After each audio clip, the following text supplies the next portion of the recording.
पिछली वीडियो तक आपने सुना कि जैसे ही नीलू कमरे में देखती है तो अमित शीशे की ओर देखते हुए बहुत अजीब सी हरकतें कर रहा था। ऐसा लग रहा था कि उसके अंदर कोई लड़की हो। नीलू ने उसे देखते ही कहा, अमित, ये क्या कर रहे हो? तुम ठीक तो हो ना? अमित, अमित। जैसे ही नीलू ने उसे हिलाया तो मानो अमित का बर्ताव बिल्कुल ही बदल गया था और वो नीलू को देखते ही बोला, क्या हुआ? तुम इस तरह से यहाँ क्यों खड़ी हो? और अंदर कब आई तुम? अभी, जब तुम शीशे की ओर देख रहे थे। मैं शीशे की ओर?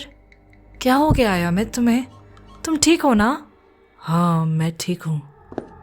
इतना कहते हुए अमित जाकर बाहर सोफे पर बैठ गया। रात के तकरीबन 9 बजे नीलू और अमित ने खाना खाया। उसके बाद जब नीलू अमित के साथ बैठकर सोफे पर टीवी देख रही थी तो अमित ने कहा, जाओ जाकर सो जाओ, बहुत देर हो गई है। तुम नहीं आ रहे हो सोने? मैं थोड़ी देर में आऊँगा। थोड़ी देर में क्यों? अभी क्यों नहीं? मेरा मन नहीं है। अमित, इतने टाइम बाद मैं वापस आई हूँ और इस तरह से बर्ताव कर रहे हो। लगता है पीछे से कोई और मिल गई है ना? अमित ने इस पर कोई भी जवाब नहीं दिया। ये देखकर नीलू को बड़ा अजीब लगा। आगे जब भी वो अमित के सामने कुछ ऐसा बोलती थी तो हमेशा अमित जलकर उसे कहता था, लेकिन इस बार उसे कोई जलन नहीं थी या कोई भी गुस्सा नहीं था। अमित चुपचाप टीवी की ओर देख रहा था। नीलू अपना गुस्से में अंदर आई और आकर बिस्तर पर लेट गई। थोड़ी देर बाद अमित भी आकर सो गया। रात के तकरीबन 12:30 बजे नीलू का फोन अचानक से बजता है। ओफो, इतनी रात को फोन। नीलू ने फोन को बंद किया, तभी देखा कि अमित कमरे में था ही नहीं। अमित अब तक आया नहीं क्या? लेकिन आवाज तो मैंने सुनी थी। नीलू उठी और उठकर बाहर की ओर आई तो देखा कि अमित सोफे के नीचे बैठा हुआ था। अमित, तुम यहाँ नीचे क्यों बैठे हो? हाँ, क्या कर रहे हो? अमित, अमित कुछ गुम हो गया है क्या? अमित। जैसे ही नीलू ने अमित को देखा तो नीलू घबरा गई। अमित बहुत ही अजीब सा हो गया था। उसके चेहरे का रंग बदला हुआ था और उसके हाथों पर खून लगा था। अमित! ये देखकर नीलू जोर से चिल्लाई और अगली सुबह नीलू अमित को लेकर डॉक्टर के पास जाती है। ना जाने इन्हें क्या हो गया है, बहुत ही अजीब सी हरकतें कर रहे हैं।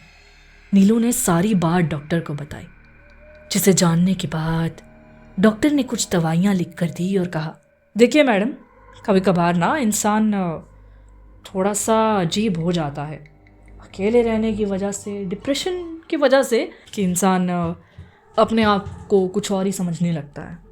जी, मैं 2-3 दिन के लिए मायके गई हुई थी तो ये पीछे से अकेले थे और ऊपर से काम भी घर से करना था तो ऑफिस भी नहीं जा रहे थे। हो सकता है कि उस वक्त। हाँ, बिल्कुल हो सकता है। बाकी मैंने मेडिसिन्स लिख दी हैं, आप एक बार आकर दोबारा चेक करवाते रहिएगा। ठीक है, शुक्रिया।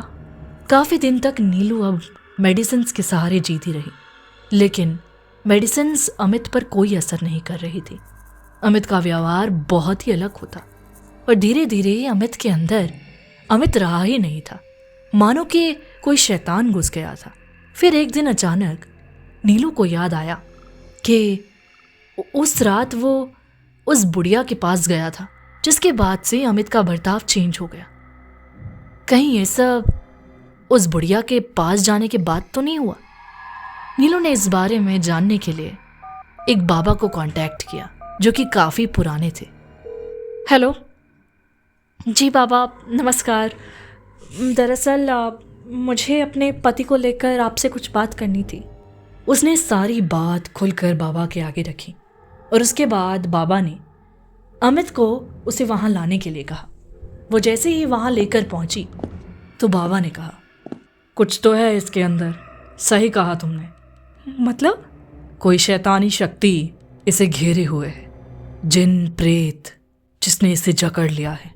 लेकिन कैसे? ये तो नहीं मालूम, पर हमें जल्द ही इसको ठीक करना होगा। अगर ये इस पर भारी पड़ गए ना तो हमारे लिए मुश्किल हो जाएगा। क्या? प्लीज बाबा, आप कुछ कीजिए ना।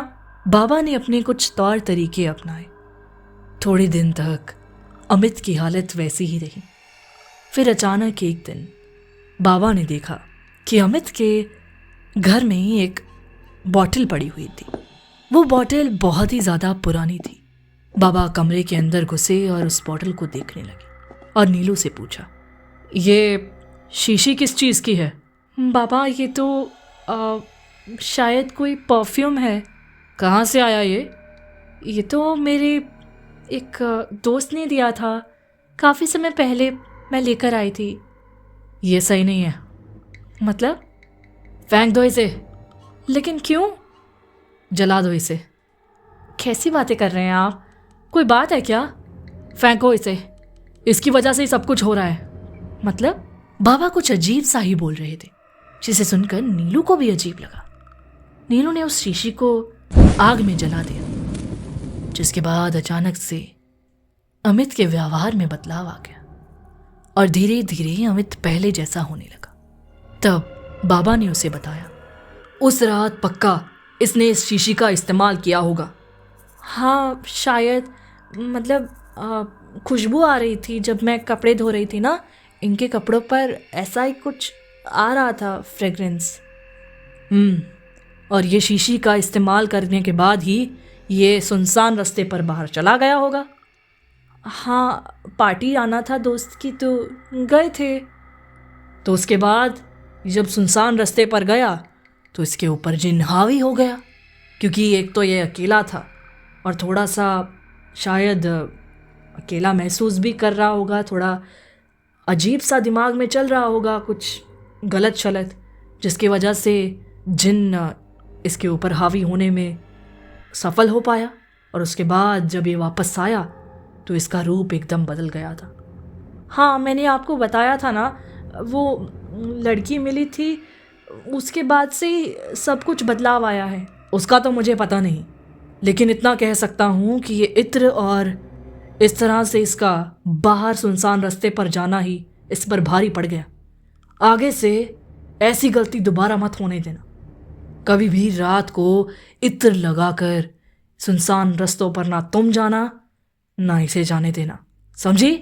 जी बाबा, लेकिन क्या सच में ऐसा होता है? बिल्कुल होता है, देखा नहीं इसका असर? ये सुनते हुए नीलू बिल्कुल चुप हो गई। उसके बाद बाबा वहाँ से चले गए और अमित अब बिल्कुल नॉर्मल हो चुका था।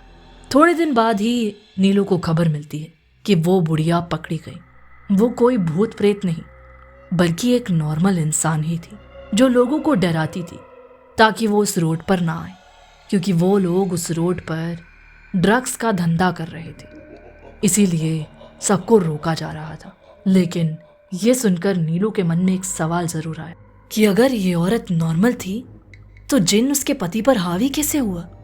क्या सच में रात को इत्र लगाना इतना खतरनाक हो सकता है जैसा उस बाबा ने कहा?